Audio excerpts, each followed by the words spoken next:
Hey guys, we're here today with Andrew and John Demko of Demko Knives. They're in town for Blade Show 2022. I've seen a booth. They're actually right down the aisle from us. I keep seeing a line build up for all the goodies that they have at their table. So we're going to talk about those today. Some of the designs that they've been working on over the past few months / years.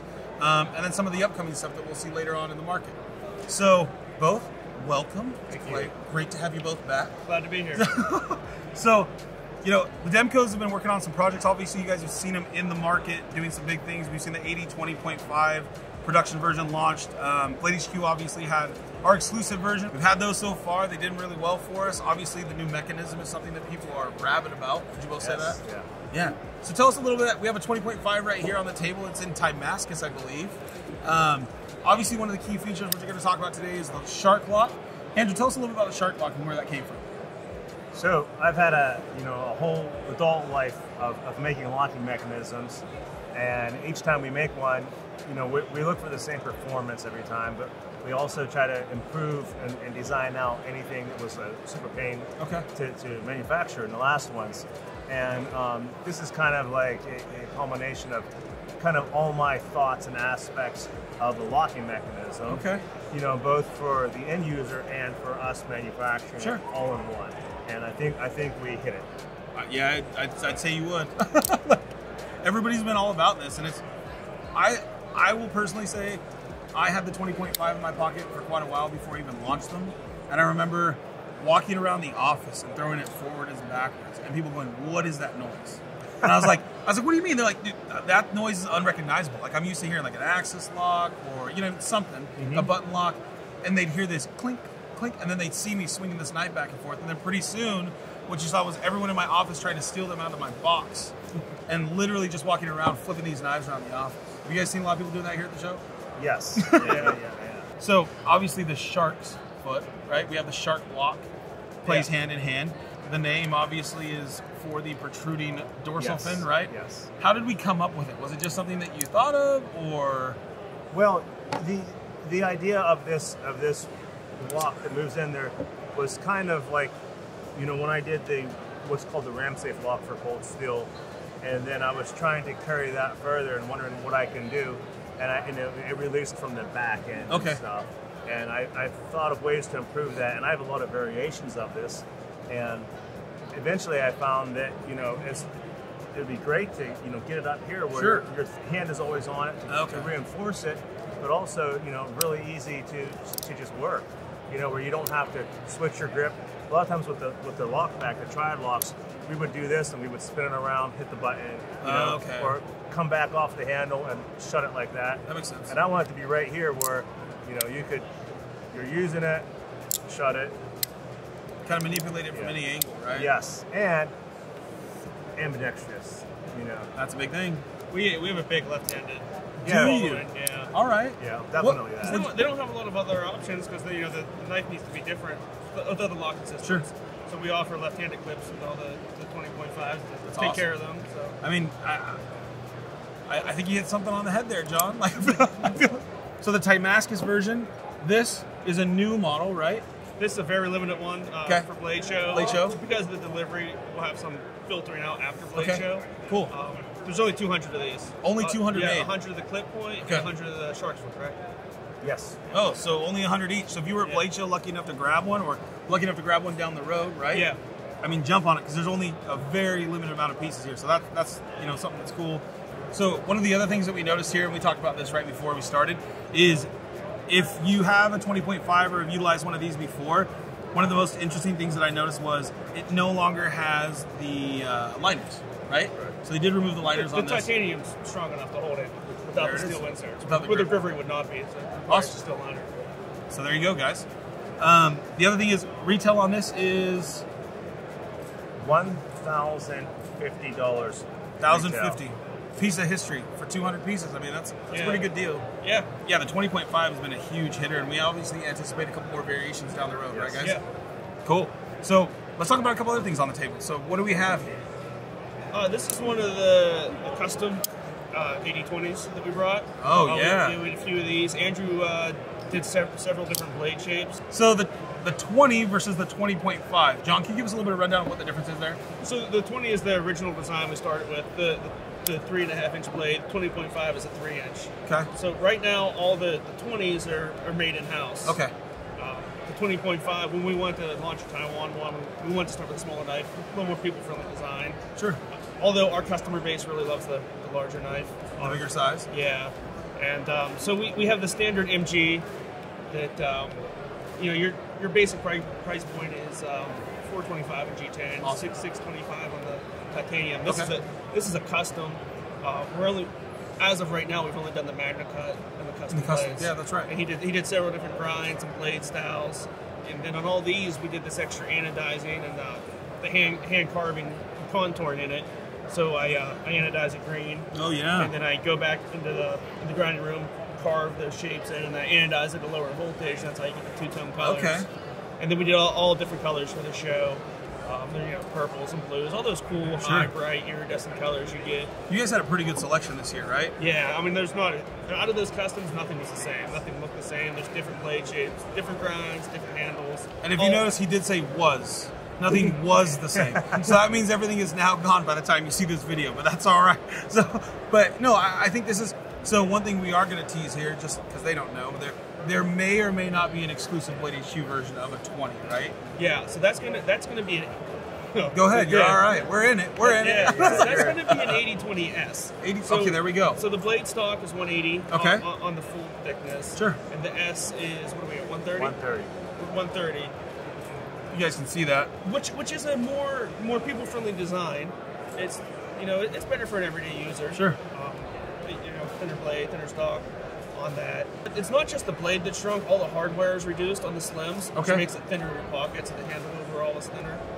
That's cool. Yeah, and the Slim is, when was the Slim introduced? Because we have the 80 20.5, right? So run us down the models real quick between the 20.5 and the 20s. We did 80/20, Okay. Yeah. and then we start the 80/20.5. 0.5 meaning that's, you know, that's Sure. lesser than a 20. So the Doesn't number really mess at the sound at makes the end sense. But yeah. designates pretty much the year of design. Okay. Yeah. No, that makes sense. But then the 20S. So- yeah, go ahead. But no, The yeah, S- I like this. The S, it's like so lame. It stands for slim. We didn't, you know what I mean? Like, it's so simple. Here, Just well, like me. What are we going to do? Yeah, so. Well, what happens is we'll have a working name for stuff. We'll call Okay. it to ourselves S and S in the shop. Then we'll go to push these things out to market. I'm like, what are we calling this? And so we just use the working name we use it. I like that. So That's like okay. in hindsight, maybe we should have done something other than S because when you see it in text, it looks like 20.5, Sure. 20S. But whatever, people figure it out. Well, Yeah, it was they'll get supposed to it. be for Slicer, too. Oh, But okay. we already had the one blade shape called the Slicer Shark, so it was just too much. The Slim is, again, the key about the Slim is it's not just a thin blade in this. It's all, everything in here is unique to Okay. the Slim. So it's a real narrow package and it really more of a user-friendly knife. Sure. If you don't want something this heavy. I mean, That makes sense. we could have just put more washers in there with a thinner blade. Yeah. But we shrunk it all. Like, Okay. so it's the best package in that thickness. We're going to move on real quick here. So right now we have the 20, the 20.5, the MG20. And then John has something here that he was flaunting around because I couldn't buy it. So, yeah, he's going to show us. What is this one, John? This is the AD22. Do you know why it's called 22? I'm assuming it's because it was this year. There you go. Hey, genius level. Genius level. So this right now is we've just done some customs on it. Okay. Andrew was just hand grinding these blades a couple days ago, and I'm going to let him talk about the pocket clip on this. This is a very unique pocket clip. Okay. And we just machined these handles, went through a couple different handle designs. This is the one we chose for this show because Okay. it works with the unique pocket clip. Oh, yeah. And again, I'll let Andrew talk about it, but this was designed to be linerless. So you notice it's a lot. If you had, Okay. you know, the MG8020 has Yeah. the steel inserts. Yeah. This has added material above the pins. Interesting. So it's reinforced with the. It Okay. can be just G10. This is just the fat carbon. That's on these interesting. customs. That's a completely different design aspect on that. Yeah. So that's why the pivot's lower down. Well, the lock positioning is a little bit different, right? Or not the lock positioning, but the height. Yeah. Okay. Yeah. And so the blade's going to stick out a little more because you know the pivot is Sure. lower in the hand. John was talking about the pocket. Tell me a little bit about the pocket Okay, on this one. so I dislike That was passionate. That was very passionate. fold over pocket clips. Okay, excuse me. They're not all. I mean, they're not all uncomfortable, but to me, they're uncomfortable. Sure. I can my understand. hands are hardened. No, I can still see. don't like it. Yeah, I feel like, oh, that sucks. Okay. But people love it, and I needed to do a way so it doesn't, they fold over themselves, so Yeah. they're twice as high. Sure. And so I said, well, how can I make this fold over deep carry? I'm not a fan of deep carry, really. But Interesting. as he explains to me, not everybody works in a machine shop and can have a knife I sticking hate out. deep carry too, but I mean, it's just the three of us in a machine shop. Sure. So who cares how much knife sticks out of our pocket? Yeah. Right. But apparently people work in offices and stuff. Yeah. Apparently, I like it. Apparently, Yeah. in the real world, you just Yeah. might not want to have Those your knife adults. out of your pocket. So I wanted to make this deep carry, not necessarily fold over. The All right. fold overs are deep carry. Okay. That's the whole deal. So I wanted to make this fold over deep carry pocket clip, but not feel like the typical ones do. Sure. I see that. So basically, it's incorporated into the backspacer. And I don't know if that's unique and never been done before, but I've never done it and never seen it. Yeah, this is interesting. Well, and the way he made it too on the wire EDM was really interesting. Go on. So we had to get this gigantic chunk of titanium, half-inch thick titanium, and then we had to double operations. We cut out the perimeter, had to cut some stuff off of it, some Okay. tabs, turn it over again, and then double cut it. So it takes over an hour and a half to cut this out, But this is definitely a unique and cool design. and It's it's eye-catching. ambidextrous. So you Go on. You knock a pin out, you take the screw out, push your pin out. This swings out. Either way, depends what pin you pull. Sure. And then you flip it over, install it, knock your pin through, screw it on again. So this is fully ambidextrous too, which is really a So we great don't need to feature. send an extra clip. No. Yeah, It's so you're- left-handed It's just friendly. a single clip. Yeah, that is something different. So we got the 20, the 20.5, and the 22. We're all over the place right now. They also have one that they brought back, right? I saw this for it. online. This was talked about in the groups pretty heavily, also all over Instagram. John and Andrew have been making knives for quite a while. Andrew obviously was with Cold Steel for quite a while doing some designs. Decided to bring something back. Tell us a little bit about it. Okay, so the AD10, we were making. When I worked with Cold Steel, I had the ability to do the triad lock because I Sure. invented the triad lock. I licensed it, assigned it to Cold Steel, so it's their intellectual property. And part of my agreement was, as a designer, I was able to design my own locking mechanisms, patent them as my own property. So I always was developing more and more locks and trying to improve the triad lock. Triad lock patent is almost up. Okay. So I knew that was coming. So for the last 5 years or so, I've been working on what would be the successor to the triad lock, and this is it. A lot of the features of the triad lock, not that they were a weak point, but maybe they could have been improved. I have improved on this. Okay. So we're proud of how this is working, and none of the knives I've ever made have been as strong as the 8010.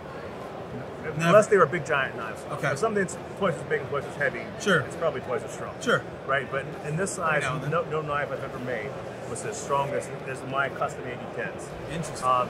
This will beat that, the original 8010s, just Okay. because of the small improvements that are made. It's just tweaks in the lock layout. The key feature is that this has a stock pin that has a dish cut in it that mates with the lock face. Before it was a round pin in the lock face and a very small engagement area, and that would deform. Okay. Now the pin has this dish cut in it, this same radius as the lock face, so those things mate together. So I know some of the customers, especially like the heavy Cold Steel collectors, the heavy Demco collectors, are asking themselves right now, because most of these guys didn't come to Blade Show, right? There's some that did. I guarantee you somebody's asking if we anticipate seeing these again. We don't know where we're gonna go with this. Just like the 22, it's like these are the first ones we really made. Sure. Just past the initial I got prototypes. you. No, we appreciate you guys coming in, showing us all of the great goodies. Guys, be sure to follow the Demcos. Check out all of their models, the 20.5s. You'll see some more variations rolling out of that, as well as we talked about the 20S in a Blade HQ exclusive. We're not going to tell you what that is. Don't try and guess. You probably will, but who cares? Be sure to like, subscribe, and follow to the channel, and check out the Demcos. And we'll see you later. Sorry. But yeah, I love you.